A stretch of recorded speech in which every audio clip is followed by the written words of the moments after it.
योग वशिष्ठ का स्थिति प्रकरण का टॉपिक है आज का मनोनिग्रह के उपाय। भोगेच्छा, त्याग, सत्संग, विवेक और आत्मबोध के महत्व का वर्णन। बहुत अच्छा टॉपिक है।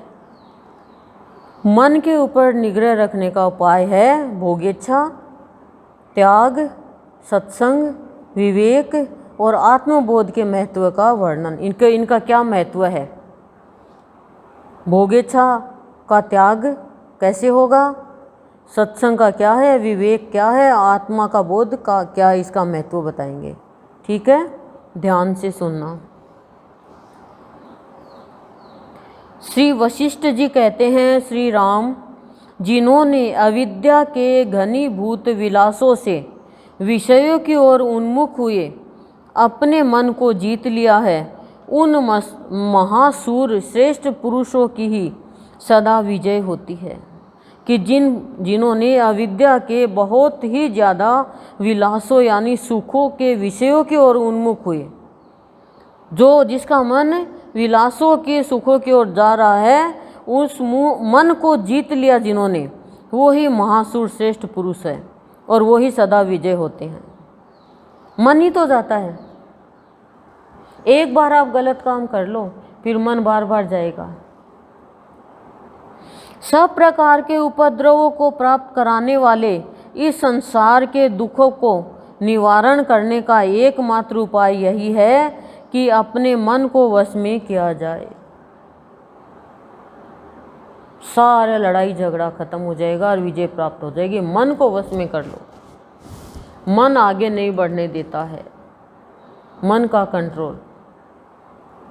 ज्ञान का जो सारभूत सर्वस्व है उसे बताता हूँ, कि ज्ञान का जो सारभूत सब कुछ है उसे बताता हूँ। उसे सुनकर हृदय में धारण करना चाहिए। भोग की इच्छा मात्र ही बंधन है और उसका त्याग ही मोक्ष कहलाता है। भोग खाली सांसारिक सुख, यही भोग है। खूब धन, खूब पैसा, खूब सोना, खूब चांदी, गाड़ी, बंगला, सुविधा, ये भोग। जैसे जहाँ कांटों के बीज बिखेर दिए गए हैं, वह भूमि कांटों के समुदाय को ही उत्पन्न करती है। उसी प्रकार वासना से आवृत हुई बुद्धि केवल दोषों को ही जन्म देती है।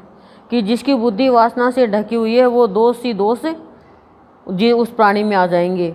जिसमें वासना समूह का कोई लगाव नहीं है, अतएव जहाँ राग और द्वेष नहीं देखे गए हैं, वह चांचल्य रहित बुद्धि कह रहे हैं। जिसमें राग और द्वेष नहीं है और वासना का से कोई लगाव नहीं है, तो वहाँ वो चंचल से रहित बुद्धि है, उसमें कोई चंचलता नहीं है और धीरे धीरे परम शांति को प्राप्त हो जाती है। मन के बाद में बुद्धि आ गई ना। जैसे जहाँ उत्तम बीज बोया गया है, वह भूमि समय पर श्रेष्ठ फल देने वाले पौधों को उत्पन्न करती है। यदि बीज खराब है और हम कितने भी भूमि उपजाऊ हो, चाहे उसमें केयर करो, पानी से सिंचन करो, लेकिन बीज ही खराब है तो भूमि क्या करेगी? मेहनत ही खराब गई ना हमारी। तो बीज यदि उत्तम है तो भूमि समय पर श्रेष्ठ फल देने वाले पौधों को उत्पन्न करती है। उसी प्रकार शुभ बुद्धि दोष रहित शुभ एवं उत्तम गुणों को सदा प्रकट करती है। मन को वश में कर लो और बुद्धि को शुभ रखो, सबके लिए, संसार के लिए भी, खुद के लिए भी, सबके लिए। जब शुभ भावों के अनुसंधान से यानी शुभ भाव की खोज से मन प्रसन्न और शुद्ध हो जाता है और धीरे धीरे मिथ्या ज्ञान रूपी घने मेघ शांत हो जाते हैं, सुजनता रूपी चंद्रमा जब शुक्ल पक्ष की भांति उत्तरोत्तर वृद्धि को प्राप्त होने लगता है और आकाश में सूर्य के तेज की भांति पुण्यमय विवेक का प्रसार हो जाता है, अंतःकरण रूपी बांस के भीतर धैर्य रूपी मोती की वृद्धि होने लगती है। बसंत ऋतु में चटकीली चांदनी के प्रसार से चरितार्थ होने वाले चंद्रमा की भांति जब अंतःकरण की स्थिति आत्मज्ञान जनित परमानंद की प्राप्ति से सर्वथा सफल हो जाती है, शीतल छाया के वाले सत्संग रूपी फलवान वृक्ष जब फलने लगते हैं, तब तथा ध्यान समाधि रूप सरल वृक्ष जब आनंद में सुंदर रस टपकाने लगते हैं, उस समय मन निर्द्वंद, निष्काम और उपद्रव शून्य हो जाता है। जब ये स्थिति सारी हो जाएगी ना, तब मन शांत हो जाएगा, कोई भी उपद्रव नहीं करेगा, शीतल हो जाएगा, निर्द्वंद, फिर कोई भी द्वंद नहीं रहेगा। क्योंकि रावण की बुद्धि कुटिल हो गई थी, तो उसने बुद्धि के चलाए वो चला और गलत स्टेप उठा लिया। और शुभ बुद्धि थी मंदोदरी की, उसने कोई भी गलत स्टेप नहीं उठाया और उसने अपने पति को हर पल समझाया ही। उसके चपलता रूपी अनर्थ तथा शोक, मोह और भय रूपी रोग शांत हो जाते हैं। ये सारे रोग खत्म हो जाते हैं। शास्त्रों के अर्थ के विषय में उसका सारा संदेह दूर हो जाता है। उसमें सभी सांसारिक पदार्थों को देखने की उत्कंठा का अभाव हो जाता है। फिर सांसारिक पदार्थों को देखने की इच्छा नहीं रहती उसकी। उसके कल्पनाओं के जाल छिन्न भिन्न हो जाते हैं। फिर वो कोई कल्पना नहीं करता, वास्तव में जीता है। वह मोह रहित एवं वासना शून्य हो जाता है। उसमें आकांक्षा, उपाक्रोश यानी परनिंदा, अपेक्षा और दुश्चिंता का अभाव हो जाता है, यानी कोई भी बुराई नहीं रहती। वह शोक रूपी कुहरे से रहित और आसक्ति शून्य होता है तथा उसके हृदय के ज्ञान की गांठें खुल जाती है। कोई किसी भी तरह की आसक्ति नहीं रहती, मोह नहीं रहता और अज्ञान की गांठें उसकी सारी खुल जाती है। विशुद्ध आत्मा न तो संसारी पुरुष है, न शरीर है और न रुधिर ही है। शरीर आदि सब जड़ है, किंतु शरीरी यानी आत्मा आकाश के समान निर्लिप है। जैसे रेशम का कीड़ा अपने ही बंधन के लिए रेशमी तंतुओं का जाल रच लेता है, उसी प्रकार जीवात्मा मन में विकल्प वासनाओं का प्रसार करके अपने बंधन के लिए सुदृढ़ जगत रूप जाल की रचना कर लेता है। जीवात्मा है वो अपने ही विकृत वासनाओं को यानी बिगड़े हुए काम को विरोध के हिसाब से प्रसार करके यानी अंदर ही अंदर फैलाकर बंधन में बढ़कर सुदृढ़ जगत रूपी जाल की रचना कर लेता है। लेकिन आत्मा निर्लिप्त है। जीवात्मा इस वर्तमान देह भ्रम का त्याग करके फिर दूसरे देश और दूसरे काल में अन्य देह भाव को धारण करता है। जीवात्मा चला जाता है, दूसरा देह धारण कर लेता है। जीवात्मा के मन में जैसी वासना होती है वैसा ही शरीर उत्पन्न होता है, साफ कह दिया है। मरते टाइम जीवात्मा में जो भाव होगा वो देह ही मिल जाएगी। जीवात्मा का चित्त जैसी वासना लेकर सोता है, रात को स्वप्न वैसा ही बनकर रहता है। अब देख लो, स्वप्न अच्छा चाहिए तो भगवान की अच्छी अच्छी बात करके सो, भगवान का ध्यान लगा के सो, नहीं तो वही सपना आएगा। इमली का बीज यदि शहद के रस से सींचा जाए तो अंकुर आदि के क्रम से वृक्ष बनकर फलने के समय भी वह रस मधु से अनुरंजित होकर मधुर फल ही देता है। बोलो, इमली का रस भी। और वही बीज यदि विष के प्रतिनिधिभूत धतूरे और करंज आदि लता के पिसे हुए चूर्ण के रस से सींचा जाए तो उसका फल कड़वा ही होता है। महती शुभ वासना से मनुष्य का चित्त महान होता है। चित्त महान होता है। शुभ वासना, वासना भी दो तरह की होती है। मनुष्य, मैं इंद्र हूँ, इस प्रकार का मनोरथ होने पर इंद्र रूप में प्रतिष्ठित होने का स्वप्न देखता है। इसी तरह मनुष्य का क्षुद्र वासना से वासित हुआ चित्त तुच्छ क्षुद्रता को देखता है। पिशाच का भ्रम होने से मनुष्य रात को स्वप्न में पिशाचों को ही देखने लगता है।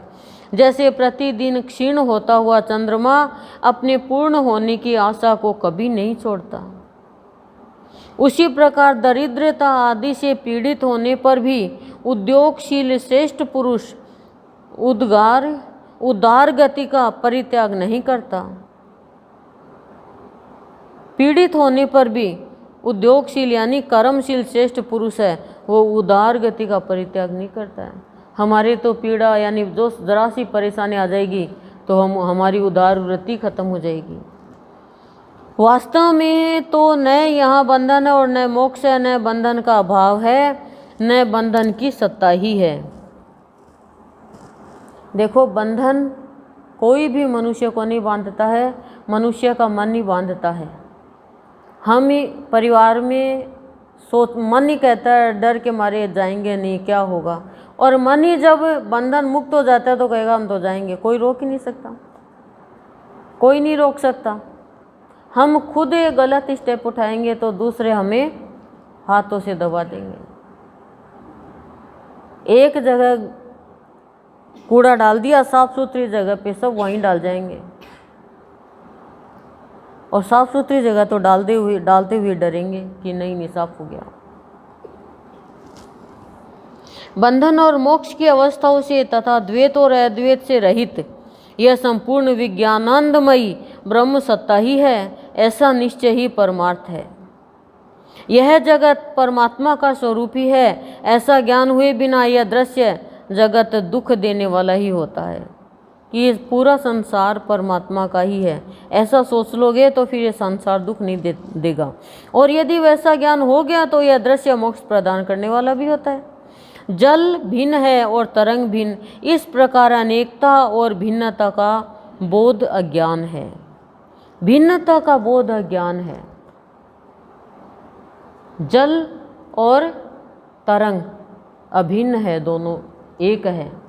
ऐसे ये जगत और ईश्वर एक है। जल ही तरंग है, इस प्रकार एकत्व बोध से यथार्थ ज्ञान सिद्ध होता है कि जल तरंग जो जल की तो उठी है, तो हर प्राणी भगवान की तरंग है। ये एकत्व बोध, ये एक ही तत्व का बोध वास्तविक ज्ञान पाने में सफल होता है।